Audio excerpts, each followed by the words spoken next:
संत मत के इस शांत और पवित्र संग में आपका स्वागत है।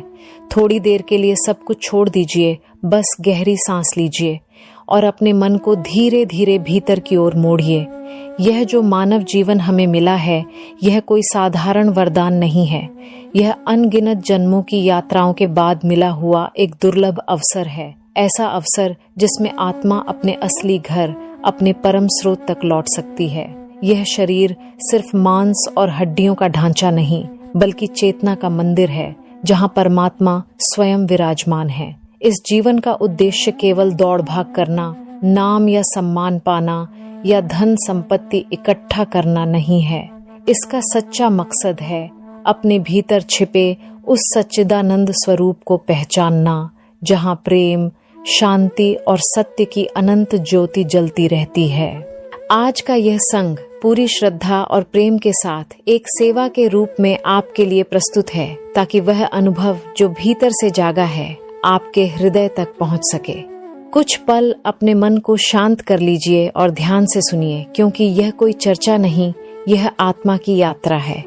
आज हम उस अमूल्य अनुभव को समझेंगे जिसे संतों ने अमृत रस कहा है। वह दिव्य रस जो आत्मा की भूख मिटाता है, मन को स्थिर करता है और हमें हमारे सच्चे घर तक ले जाता है।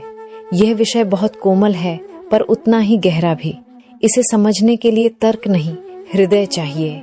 अमृत रस कोई बाहरी स्वाद नहीं है, यह आत्मा का पोषण है। यही मन की असली खुराक है, जो तन और मन दोनों को संतुलित करती है। मनुष्य तनु अमोलक दीन्हा, हरि भजन बिनु जात। कबीर साहिब, मनुष्य का शरीर अनमोल है, पर अगर इसमें हरि का भजन नहीं हुआ तो यह अवसर व्यर्थ चला जाता है। प्राचीन वाणी भी कहती है, मनुष्य तनु दुर्लभ है, देव न पावत बारंबार। यह शरीर देवताओं को भी दुर्लभ है, क्योंकि केवल इसी रूप में आत्मा को मुक्ति की राह मिलती है। जब भक्ति, सुमिरन और नाम से चेतना भीतर की ओर लौटती है, तब वह अपने असली घर का द्वार देखने लगती है। वह स्थान जहाँ न कोई दुख है, न भय, न बंधन। वहाँ केवल प्रेम और प्रकाश का अनंत सागर है। अब जरा अपने भीतर झांकिए, क्या हम सच में उस घर की ओर बढ़ रहे हैं, या अब भी संसार की उलझनों में ही खोए हुए हैं? जरा ठहर कर सोचिए, जिन रिश्तों, बातों और चाहतों में हम हर दिन उलझे रहते हैं, क्या वही जीवन का सार है? क्या हम इस धरती पर केवल मेरा और तेरा की दीवारें खड़ी करने आए हैं और मैं के अहंकार में ही खोए रहें? नहीं, यह जीवन उससे कहीं गहरा है। जो आत्माएं सच्चाई को पहचान चुकी हैं, जिन्होंने भीतर झांक कर देखा है कि परम सत्य केवल परमात्मा ही है, वे अब इन आभासी बंधनों से ऊपर उठ चुकी हैं। उनके लिए हर रिश्ता, हर सांस अब उसी प्रेम की गवाही बन गया है। ऐसी आत्माएं हर दिन नियमित रूप से भजन और सुमिरन में बैठती हैं। उनके लिए यह कोई कर्म कांड नहीं, बल्कि जीवन की लय है। जैसे सांस चलती है, वैसे ही नाम चलता है। हर सांस में नाम है, हर धड़कन में स्मरण है। वे भीतर वह खजाना पा चुकी हैं जिसे संसार नहीं देख सकता। नाम का धन, जो कभी घटता नहीं, जो आत्मा को सच्चा सुख देता है, यही असली धन है। बाकी सब क्षणिक है। ऐसी आत्माएं अब बाहरी दिखावे और झूठे वैभव से दूर होकर स्थायी शांति की ओर बढ़ रही हैं। अब जरा सोचिए, जब एक दिन हमें यह शरीर छोड़ना पड़ेगा, तब हमारे साथ क्या जाएगा? न पद, न पैसा, न रिश्ते। उस समय केवल वही साथ रहेगा जो आत्मा ने अपने भीतर कमाया होगा। नाम, भक्ति और प्रेम की कमाई। साथ तो वही चलता है जो भीतर से कमाया गया है। नाम, सेवा, सुमिरन और भक्ति, यही असली पूंजी है, जो कभी घटती नहीं, कभी मिटती नहीं। बाकी सब यहीं रह जाता है, लेकिन यह कमाई आत्मा के साथ सदा चलती है। नाम धन तजी और धन धावे, सो मूढ़ अंध अजान। संत तुलसी साहिब, जो लोग नाम के धन को छोड़कर बाहरी धन के पीछे भागते हैं, वे सच्चे ज्ञान से अंधे हैं। यह सौदा किसी घाटे का नहीं, बल्कि शुद्ध लाभ का है। ऐसा धन जो जितना खर्च होता है, उतना ही बढ़ता है। इसका ब्याज आनंद है और मूलधन है अनंत प्रेम। यही वह व्यापार है जिसमें कभी हानि नहीं होती, क्योंकि यह प्रेम का व्यापार है और प्रेम में नुकसान नामुमकिन है। जब भीतर यह तड़प उठती है कि अब बस वही चाहिए, अब झूठे रिश्तों और दुनियावी अभिनय से थक चुके हैं, तब समझिए कि आत्मा जागने लगी है। बहुत कम आत्माएं ऐसी होती हैं जिन्हें यह प्यास सताती है, यह लगन कि अब उस प्रियतम के दर्शन चाहिए, अब बस उसके चरणों में विश्राम चाहिए। ज्यादातर लोग अभी भी इस जगत की माया में उलझे हुए हैं, इस रंगीन सपने को ही सच्चाई मानकर उसी में मस्त हैं। पर जब कोई आत्मा भीतर से थक जाती है तब वह लौटने लगती है अपने सच्चे घर की ओर। जब भीतर से यह पुकार उठती है, अब तो बस वही चाहिए, तो समझ लीजिए कि भीतर का दीपक जल चुका है। वही क्षण होता है जब परम प्रिय हमें अपनी ओर खींचने लगता है, वही जिसने यह अनमोल जीवन हमें दिया है ताकि हम लौट सकें अपने सच्चे घर और अपने मूल प्रकाश की ओर। हम शरीर को तो अन्न, जल और हवा से पालते हैं, पर क्या कभी हमने सोचा कि मन भी भूखा रहता है? शरीर 5 तत्वों से बना है, पृथ्वी, जल, अग्नि, वायु और आकाश, और उसकी जरूरतें इन्हीं से पूरी होती हैं। लेकिन मन की जरूरत अलग है। वह भोजन से नहीं, नाम और प्रेम से तृप्त होता है। मन रे नाम बिना झूठे सब धंधे, नाम ही अमृत रसपान। कबीर साहिब है मन, नाम के बिना हर कर्म अधूरा है। नाम ही वह अमृत रस है जो आत्मा को जीवित करता है। मन 5 विकारों से बना है, काम, क्रोध, लोभ, मोह और अहंकार। जब तक उसे उसकी असली खुराक नहीं मिलती, वह कभी शांत नहीं होता। वह बाहर भागता है, वस्तुओं और लोगों में सुख ढूंढता है, लेकिन हर बार थकान ही पाता है। यही कारण है कि मनुष्य सब कुछ पाकर भी भीतर से खाली महसूस करता है। यह खालीपन बताता है कि आत्मा अपनी असली खुराक भूल चुकी है। वह खुराक जो भीतर के 10वें द्वार में रखी हुई है, जहां अमृत रस का झरना बहता है। जब हम किसी सच्चे सत्संग में बैठते हैं और गुरुवाणी को सुनते हैं, तब पहली बार यह समझ आती है कि हमारा असली घर बाहर नहीं, भीतर है। वही 10वां द्वार जहां से अमृत रस की धारा बहती है, जहां से आत्मा परमात्मा से मिलन की ओर बढ़ती है। अब ध्यान से सुनिए, क्योंकि आगे जो समझने जा रहे हैं वह आत्मा की सबसे गहरी पुकार है। अमृत रस का वह रहस्य जो भीतर छिपा है और जिसकी खोज में हम सब जीवन भर भटकते रहे हैं। भीतर उस 10वें द्वार के पार एक अद्भुत खजाना छुपा है, अमृत का खजाना।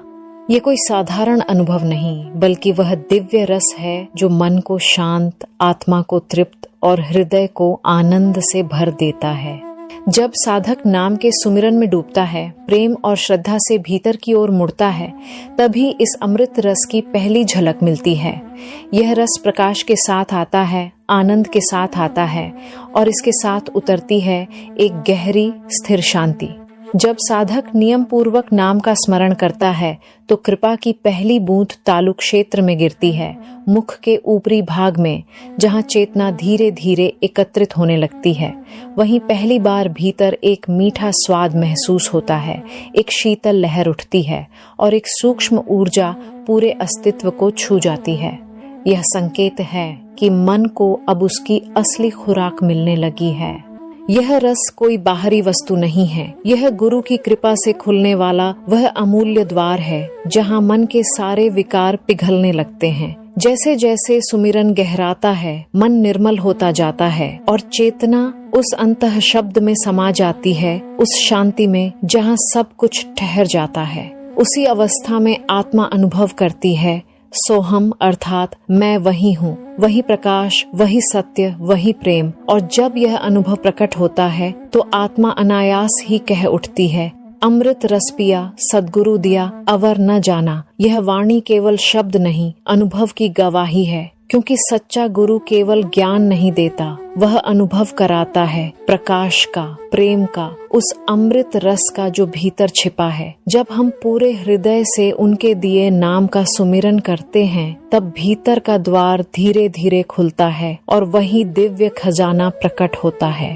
तब अमृत रस की बूंदें चेतना के केंद्रों को स्पर्श करती हैं, मन की प्यास बुझने लगती है और एक ऐसी तृप्ति उतरती है जो शब्दों से परे है।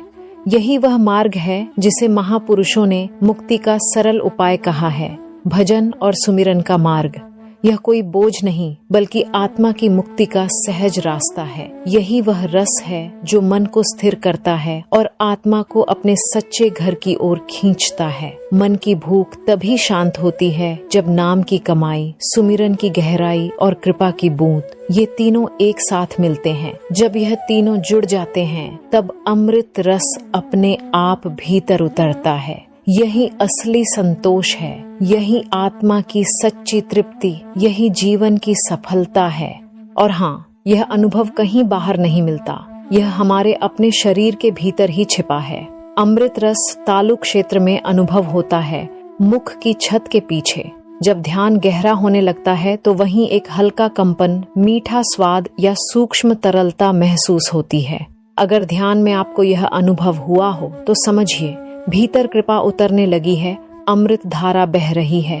अब जरा ध्यान से सुनिए, क्योंकि यह तालु क्षेत्र कोई साधारण जगह नहीं है। यह शरीर का अत्यंत सूक्ष्म और जागृत केंद्र है जो मस्तिष्क और मुख की छत के बीच स्थित है। योगियों ने इसे ब्रह्मण गुफा कहा है, वह गुफा जहां आत्मा पहली बार भीतर की दुनिया में प्रवेश करती है। यह गुफा कोई भौतिक जगह नहीं बल्कि चेतना का वह द्वार है जो आत्मा को परम आनंद और दिव्य रस के स्रोत तक ले जाता है। जब साधक ध्यान में स्थिर होता है तो उसकी श्वास बहुत सूक्ष्म हो जाती है, मानो रुक सी गई हो। तब चेतना ऊपर की ओर उठती है और तालु क्षेत्र जागने लगता है। उसी समय भीतर से एक अदृश्य रस टपकने लगता है। यही अमृत धारा है जिसे योगियों ने ब्रह्मा रस, सोम रस या आकाशीय अमृत कहा है। यह कोई साधारण तरल नहीं बल्कि ब्रह्मरंध्र से उतरती हुई सूक्ष्म दिव्य ऊर्जा है जो तालु चक्र में एकत्र होकर धीरे धीरे नीचे बहती है। यह अनुभव तब होता है जब मन पूर्ण मौन में उतरता है, श्वास रुक जाती है और प्राण तालु क्षेत्र में स्थिर हो जाते हैं। उस क्षण योगी सचमुच अमृत का पान करता है, वही रस जो आत्मा को परमात्मा से जोड़ देता है। रस ना रस पिए सुख पावे, पर रस तो नाम में निहित है। संत वाणी जब साधक नाम में लीन होता है तभी सच्चा रस प्रकट होता है, बाकी सब क्षणिक है। यह अनुभव केवल शरीर में परिवर्तन नहीं लाता, यह चेतना को ऊपर उठा देता है जहां भीतर से आनंद की निरंतर धारा बहने लगती है। तब साधक को यह साफ महसूस होता है कि वह केवल शरीर नहीं बल्कि उस अनंत चेतना का अंश है जो पूरे ब्रह्मांड में फैली है। यह एहसास मिलते ही भीतर की दुनिया खुलने लगती है और उसकी यात्रा आगे बढ़ती है, वहीं जहां से यह अमृत रस निकलता है। यह वही बिंदु है जहां साधना का पहला रहस्य प्रकट होता है। अमृत रस को अनुभव करने का सच्चा तरीका। यह रस कोई बाहरी वस्तु नहीं, यह मन की असली खुराक है जिससे चेतना पुष्ट होती है। संत और गुरु बार बार यही कहते हैं कि यह रस भीतर के 10वें द्वार से प्रकट होता है, वही स्थान जहां आत्मा और परमात्मा का मिलन होता है। पर वहां पहुंचना केवल इच्छा से नहीं होता, उसके लिए अभ्यास, श्रद्धा और निरंतर जागरूकता चाहिए। इसका मार्ग है सूरत का अभ्यास, यानी अपनी चेतना को धीरे धीरे ऊपर की ओर उठाना। जब हम सच्चे भाव से सुमिरन करते हैं, सेवा को जीवन में लाते हैं और वाणी का मनन करते हैं, तब नाम का धन एकत्र होने लगता है।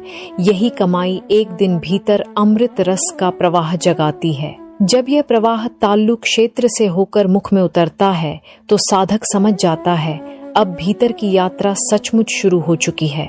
ध्यान के आगे के चरणों में जब भीतर वह सूक्ष्म नाद सुनाई देने लगता है तब साधक उसे आज्ञा चक्र यानी भ्रिकुटी केंद्र पर पकड़ता है। जैसे जैसे ध्यान गहराता है, चेतना उस शब्द में लीन होने लगती है और उसी क्षण अमृत रस की धारा बहने लगती है।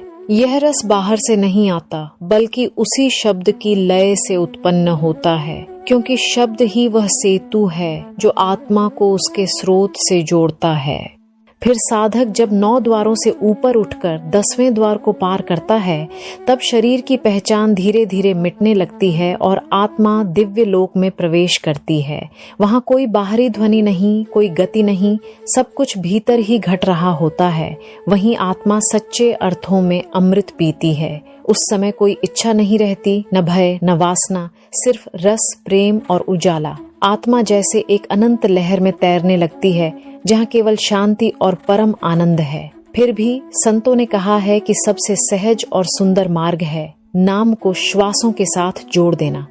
जब हर आती जाती सांस में नाम बस जाता है तो धीरे धीरे भीतर नाम का भंडार भरने लगता है। जब यह भंडार पूरा होता है तो भीतर से कृपा की वर्षा होती है। यही वह क्षण है जब अमृत रस अपने आप उतरता है और आत्मा को उसी से भर देता है। ध्यान रखें, यह रस कोई बाहरी स्वाद नहीं है, यह भीतर की आनंदमयी स्थिति है जो केवल प्रेम, श्रद्धा और निरंतर अभ्यास से मिलती है। यही अनुभव आत्मा को मुक्त करता है, उसे प्रेम के सागर में डुबो देता है और परमात्मा के साथ एक कर देता है। अब आगे सुनिए, क्योंकि हम उस अनुभव की बात करने जा रहे हैं जिसे कई सच्चे साधकों ने अपने भीतर महसूस किया है। एक ऐसा अनुभव जो जितना मधुर है उतना ही रहस्यमय भी। एक बार एक साधक ने अपने अनुभव को बड़े भाव से बताया। उन्होंने कहा कि वर्षों की साधना के बाद एक दिन ध्यान में बैठे हुए उन्हें भीतर अमृत रस का स्वाद मिला। मुख में एक मीठा स्वाद था, इतना दिव्य, इतना गहरा कि शब्दों में कहना कठिन था। उनका चेहरा चमक उठा, मन में अजीब सी शांति थी और आत्मा प्रेम में जैसे झूम रही थी।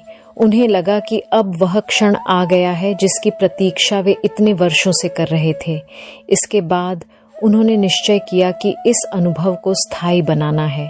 उन्होंने भक्ति का समय बढ़ा दिया, पहले से भी अधिक सुमिरन करने लगे, सुबह जल्दी उठना शुरू किया और हर क्षण सावधान रहने लगे कि कोई गलती न हो जाए। पर कुछ ही दिनों में सब बदल गया। वह मीठा स्वाद गायब हो गया, वह अमृत रस सूख गया। साधक का मन टूट गया। उन्हें लगा जैसे कोई अनमोल चीज उनके हाथों से निकल गई हो। उन्होंने कहा, मैंने तो और मेहनत की और भक्ति बढ़ाई, फिर यह अनुभव क्यों चला गया? वे उदास हो गए, उलझन में थे और भीतर से खाली महसूस करने लगे। लेकिन यह कहानी सिर्फ एक साधक की नहीं है, यह हर उस आत्मा की है जो सच्चे प्रेम और लगन से भक्ति करती है। भक्ति का मार्ग आसान नहीं होता। यह उन आत्मिक योद्धाओं का मार्ग है जो अनुभव से नहीं, प्रेम से चलते हैं। अनुभव आते हैं और चले जाते हैं, वे मंजिल नहीं होते, केवल राह के संकेत होते हैं। रस आए तो मत फूले, रस जाए तो मत रोए। रस के आवे जावे में साधक न विचलित होए। संतवाणी अनुभव आना भी कृपा है और उसका चला जाना भी कृपा। संतों ने कहा है कि सच्चा रस वह नहीं जो स्वाद में आता है, बल्कि वह जो नाम में टिकता है। इसलिए अनुभव की स्थिरता से ज्यादा मूल्यवान है प्रेम की निरंतरता। अमृत रस की झलक तो आशीर्वाद है, पर अगर साधक उसी में अटक जाए तो आगे का मार्ग रुक जाता है। भक्ति का जीवन अनुभवों से नहीं, समर्पण से जीवित रहता है।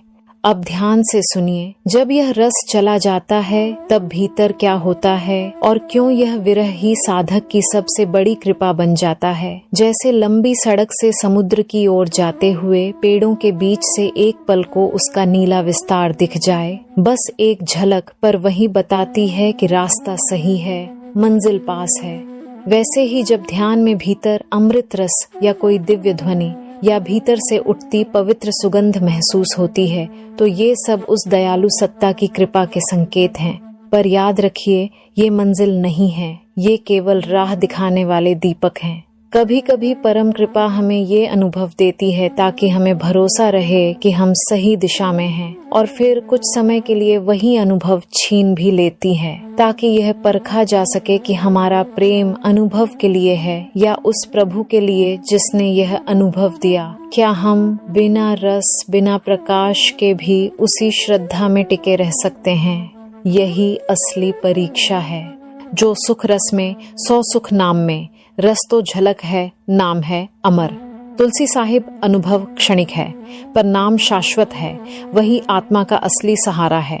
जब यह समझ भीतर उतर जाती है तब साधक जान लेता है कि अनुभव का जाना हार नहीं, बल्कि प्रेम की परीक्षा है।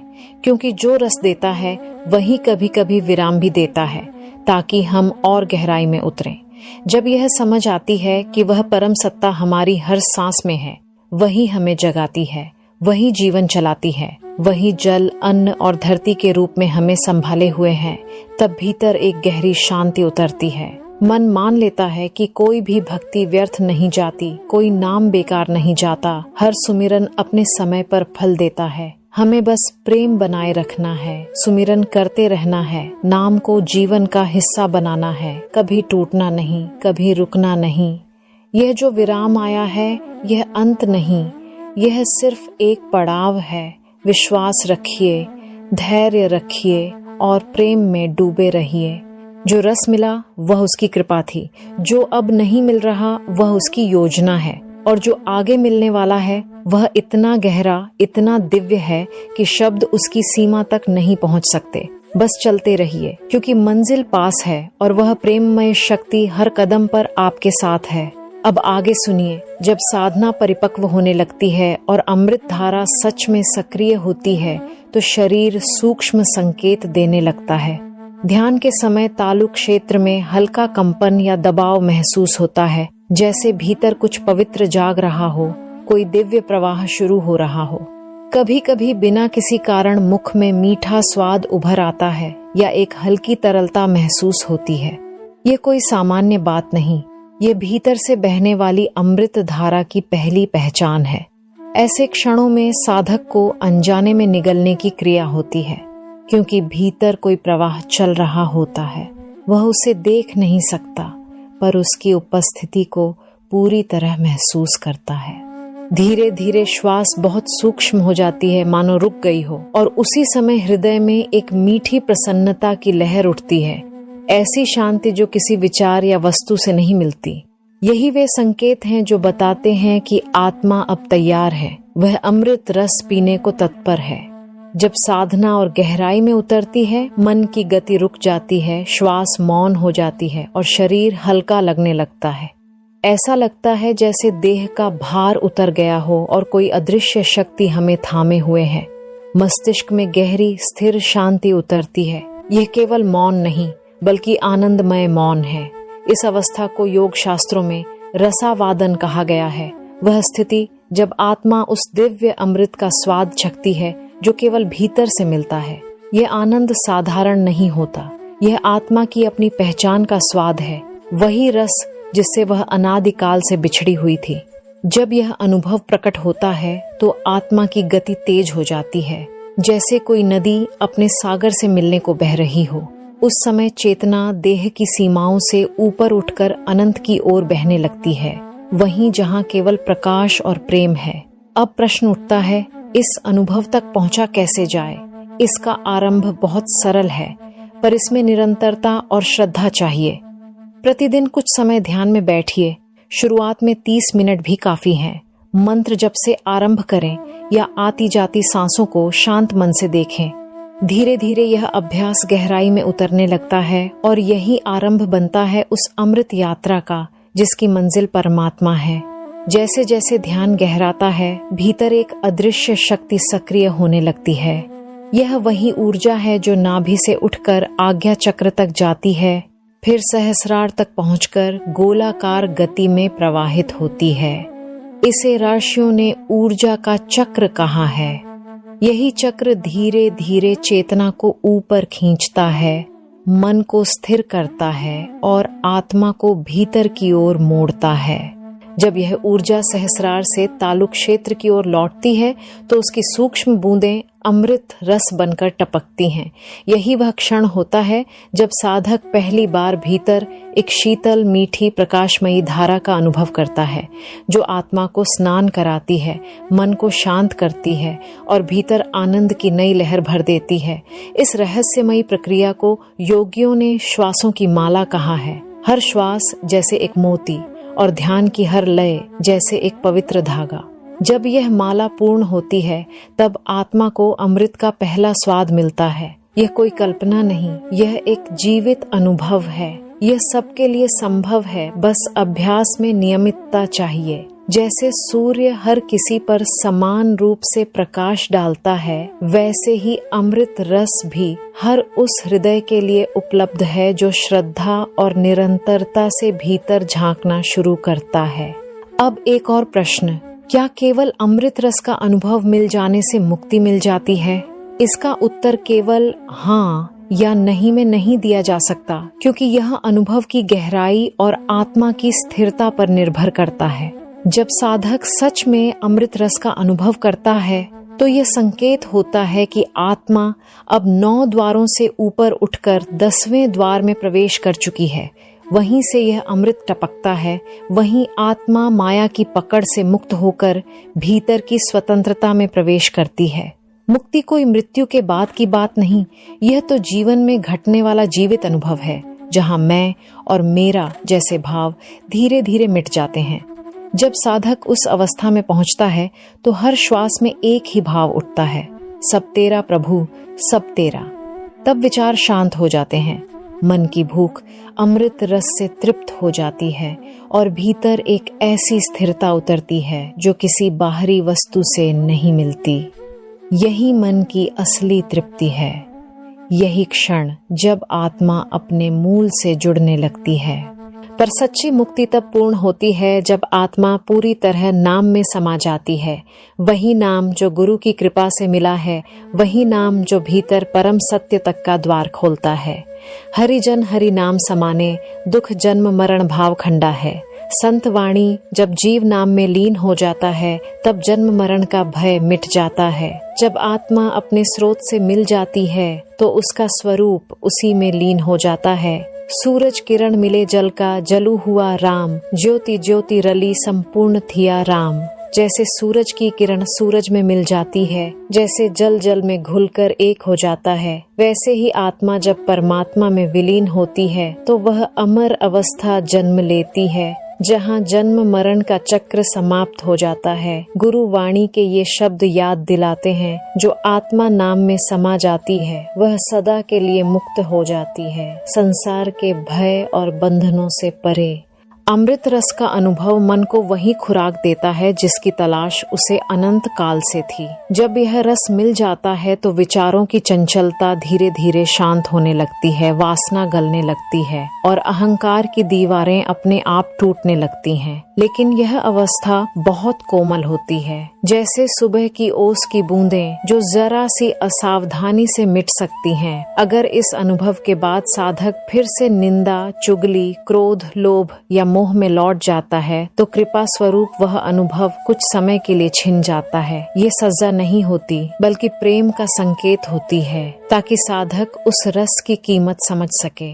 वह विरह फिर से वही प्यास जगाता है जो उसे और गहराई में ले जाती है। उस समय भीतर से एक प्रश्न उठता है, अब प्रकाश क्यों नहीं दिखता? वह अनुभव फिर क्यों नहीं आता? उत्तर बहुत सरल है, क्योंकि हमने उस अमृत रस की मर्यादा नहीं रखी। जब भी अमृत रस की झलक मिले उसी क्षण ध्यान में बैठिए, नाम का सुमिरन कीजिए और भीतर से प्रार्थना कीजिए कि प्रभु हमें उस अनुभव को संभालने की शक्ति दें, क्योंकि यह रस तब तक स्थिर नहीं होता जब तक मन स्थिर नहीं होता। गुरु कहीं बाहर नहीं है, वे हमारे भीतर ही विराजमान हैं। हमें केवल अपने आचरण, अपने भाव और अभ्यास से यह जताना है कि हम उस खजाने के योग्य बनने की कोशिश कर रहे हैं। पूर्ण योग्यता शायद कभी न आए, पर यही प्रयास भक्ति का सार है। हर दिन अपने कर्मों से यह जताइए कि आप उस नाम रूपी धन को थामने के लिए तैयार हैं। अगर अभी भी भीतर लोभ, मोह, क्रोध या द्वेष बाकी हैं, तो कृपा कुछ समय के लिए रुक जाती है। यह रुकावट दंड नहीं है, बल्कि संकेत है कि अभी थोड़ा और परिष्कार बाकी है, थोड़ा और प्रेम, थोड़ा और विनम्रता चाहिए। अब ध्यान से सुनिए, यही वह क्षण है जब विरह को कृपा में बदला जा सकता है। यही प्यास मुक्ति का द्वार बन जाती है। इसीलिए जीवन की शुरुआत वहीं से कीजिए जहां से मुक्ति का मार्ग खुलता है। सत्संग, सेवा और सुमिरन, ये तीनों नौकाएं आत्मा को भवसागर से पार कराती हैं। जब ये साथ चलते हैं तब भीतर की धारा बदलने लगती है, और जब आत्मा सच में इस सागर को पार कर लेती है तब उसे केवल अमृत रस ही नहीं बल्कि अपनी असली पहचान, अपने नूरी स्वरूप के दर्शन होते हैं। वही सच्ची मुक्ति है, जीते जी मुक्त होना, नाम में लीन होना और हर क्षण प्रभु के प्रेम में रंग जाना। अमृत रस कोई एक दिन का अनुभव नहीं है, ये धीरे धीरे खुलने वाला वरदान है। अभ्यास, श्रद्धा और प्रेम के साथ जब साधक लगातार सुमिरन करता है तब चेतना ऊपर उठती है और मन की परतें एक एक कर खुलती हैं। जैसे कमल की पंखुड़ियां सूरज की रोशनी में खिलती हैं, वैसे ही आत्मा नाम के प्रकाश में खिलने लगती है। उस अवस्था में न कोई जाति, न धर्म, न भेद रह जाता है। हर सच्चे साधक के लिए यह अमृत समान रूप से उपलब्ध है। नाम में प्रेम जग जाए जब तब अमृत रस मुख में उतरे। स्वामी जी महाराज, जब नाम में सच्चा प्रेम जागता है तब परमात्मा स्वयं अमृत बनकर भीतर उतर आता है। इसलिए कभी हिम्मत मत हारिए, चाहे आज न मिले, पर जब साधना सच्चे भाव से होगी वह रस अवश्य मिलेगा, क्योंकि यह रस किसी बाहरी वस्तु का नहीं बल्कि आत्मा की अपनी भूख का उत्तर है। यह अनुभव आत्मिक यात्रा का एक दिव्य और दुर्लभ पड़ाव है। पर याद रखिए, यह अंत नहीं, यह शुरुआत है। जैसे कोई दरवाजा खुल जाए पर हमें अभी भीतर जाना बाकी हो। अमृत रस केवल स्वाद नहीं, यह आत्मा की गहराई में उतरने का संकेत है, जहाँ प्रभु की मौन उपस्थिति हर कण में महसूस होती है। हमें इसे केवल चखना नहीं बल्कि इसमें लीन होना है। जैसे कोई नर्तकी केवल संगीत सुनती नहीं बल्कि उस संगीत में समा जाती है, वैसे ही साधक को भी चाहिए कि वह इस रस में पूरे समर्पण के साथ डूब जाए। गुरुवाणी कहती है, अमृत रस आत्मा की खुराक है और आत्मा तभी उड़ती है जब वह उस रस में स्थिर हो जाती है। जब यह स्थिरता आती है तब भीतर की उड़ान शुरू होती है, एक ऐसी उड़ान जो शब्दों से परे है लेकिन जिसे हर साधक अपने हृदय में महसूस कर सकता है। जब यह अमृत रस केवल तालु या मुख तक सीमित न रहकर हृदय, ध्यान और चेतना में उतरने लगता है, तब यह कोई क्षणिक स्वाद नहीं रहता, यह एक स्थायी अवस्था बन जाता है। यही वह क्षण है जब आत्मा अपने पंख फैलाकर प्रभु की ओर उड़ान भरने लगती है। यह उड़ान किसी दिशा में नहीं, भीतर की गहराई में होती है, उस मौन प्रेम की ओर जहां आत्मा और परमात्मा एक हो जाते हैं। सच्ची साधना यहीं से शुरू होती है। जब अमृत रस पहली बार भीतर प्रकट होता है तो साधक की पूरी सत्ता जैसे भीतर से हिल उठती है। वह बार बार उस अनुभव में उतरना चाहता है, जैसे कोई प्यासा पहली बार मधुर जल का स्वाद छककर उसे फिर पाने की तड़प में डूब जाए। पर यही जगह सबसे सूक्ष्म परीक्षा की होती है। केवल रस का अनुभव होना पर्याप्त नहीं। यदि हम उसमें टिकते नहीं, उसकी गहराई में नहीं उतरते, तो वह रस केवल एक झलक बनकर रह जाता है। यह वैसा ही है जैसे कोई नदी किनारे बैठकर सोच ले कि वह समुद्र तक पहुंच गई। यदि साधक अमृत रस को ही मंजिल मान ले तो उसकी यात्रा वहीं रुक सकती है जहां से असली आरंभ होना था। अमृत रस संकेत है, अंत नहीं। यह बताता है कि द्वार खुल चुका है पर भीतर प्रवेश अभी बाकी है। ध्यान की मिठास, भीतर उठने वाली यह ऊर्जा और दिव्यता, ये लक्ष्य नहीं बल्कि साधन है। लक्ष्य तो परमात्मा में पूर्ण मिलन है और उसके लिए जरूरी है कि हम इस रस में स्थिर हों, पर उससे आगे भी बढ़ें, उस स्रोत तक जहां से यह अमृत प्रकट होता है, यानी नाम, शब्द और अंततः शब्दातीत अवस्था तक। अक्सर साधक पहली बार यह रस पाकर उसी में ठहर जाते हैं। मन कहता है यही तो सब कुछ है, पर महापुरुष समझाते हैं नहीं, ये तो केवल द्वार है, मंजिल नहीं। शब्द तो पुल है, पर हमें उस पुल से पार जाना है, वहीं बैठना नहीं है। अमृत रस एक दिव्य संदेश है, एक प्रेम पत्र जैसा, परंतु मिलने की बात तो तब है जब आत्मा उस पत्र में लिखे भाव को समझकर प्रियतम से मिलने चलती है। इसलिए जब भी यह अनुभव मिले, कृतज्ञता से उसे स्वीकार करें, उसमें मन को रमने दें, पर उसे अपनी सीमा न बनने दें। जैसे सीढ़ियों के हर पायदान पर टिकना जरूरी है, पर उद्देश्य ऊपर पहुंचना है, वैसे ही अमृत रस आत्मा की तैयारी है, जबकि सच्चा प्रयोजन है परमात्मा से मिलन, उसी में लीन हो जाना जहां सब कुछ शून्य होते हुए भी पूर्ण है। सेवा करें, पर उसके बदले में प्रशंसा की इच्छा न रखें, बल्कि उसे समर्पण का रूप दें। सुमिरन करें, गिनती के लिए नहीं बल्कि प्रेम से मिलने की लालसा में। ध्यान करें, किसी परिणाम की प्रतीक्षा में नहीं बल्कि उस प्रिय के दर्शन के भाव से। और सत्संग सुने ताकि मन बार बार भीतर की ओर लौटे और आत्मा अपने घर का रास्ता याद रखे। पर याद रखिए, इन सब के केंद्र में है गुरु की कृपा। बिना कृपा के यह यात्रा अधूरी है। गुरु ही वह अदृश्य शक्ति हैं जो अमृत रस की एक झलक को एक दिव्य मिलन में बदल देते हैं। जब हम सच्चे प्रयास से उन्हें यह भरोसा दिलाते हैं कि हम उस अनुभव के योग्य बनने की कोशिश कर रहे हैं, तो वे धीरे धीरे भीतर का पर्दा हटाते हैं, हमें हमारी नूरी पहचान से जोड़ते हैं और आत्मा को उस अमर अवस्था तक ले जाते हैं जहाँ न मृत्यु है न भय, केवल प्रेम है। गुरु की कृपा से नाम में टिके रहो तो अमृत अपने आप भीतर उतरेगा।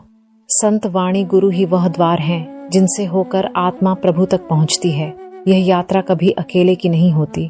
गुरु सदा साथ रहते हैं, चाहे हमें महसूस हो या ना हो।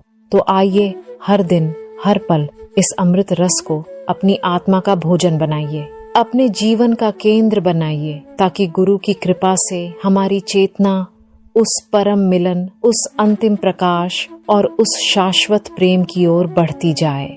और अब एक छोटी सी सेवा, यदि यह संदेश आपके हृदय को छू गया हो तो इसे अपने तक सीमित न रखें, इसे आगे बढ़ाएं, साझा करें, क्योंकि हो सकता है आपके माध्यम से कोई और आत्मा भजन सुमिरन के लिए प्रेरित हो जाए।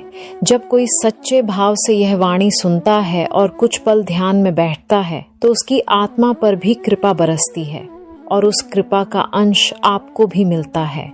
सोचिए, यदि कोई साधक केवल 10 मिनट के लिए भी सुमिरन में बैठ जाए क्योंकि आपने यह वाणी साझा की, तो वह 10 मिनट पूरे वातावरण को पवित्र कर देंगे। यह सत्संग साझा करना भी एक सेवा है, क्योंकि इसके माध्यम से अनगिनत आत्माओं तक प्रेम और शांति की धारा पहुंचती है। तो कृपया इस सत्संग को आगे भेजिए ताकि हर घर में यह संदेश गूंजे, हर मन भीतर की ओर झुके और सब आत्माएं नाम और सुमिरन से जुड़ जाए। यही इस यात्रा का उद्देश्य है, प्रेम फैलाना, चेतना जगाना और उस कृपा के प्रवाह को आगे बढ़ाना। जो हमारे चैनल संत मत पर नए हैं, उन्हें स्नेह पूर्वक आमंत्रण है। यह कोई चैनल नहीं, एक सेवा का माध्यम है, एक सेतु है जो आत्मा को भीतर के प्रभु तक ले जाता है। नीचे कमेंट में लिखिए, शुक्र है मेरे मालिक। ये शब्द केवल धन्यवाद नहीं बल्कि ऊर्जा है जो आपकी साधना को और गहरा कर देंगे। और अब बस कुछ पल शांत हो जाइए, आंखें मूंद लीजिए, भीतर लौट आइए जहां सब कुछ स्थिर है फिर भी सब कुछ बोल रहा है प्रेम की भाषा में।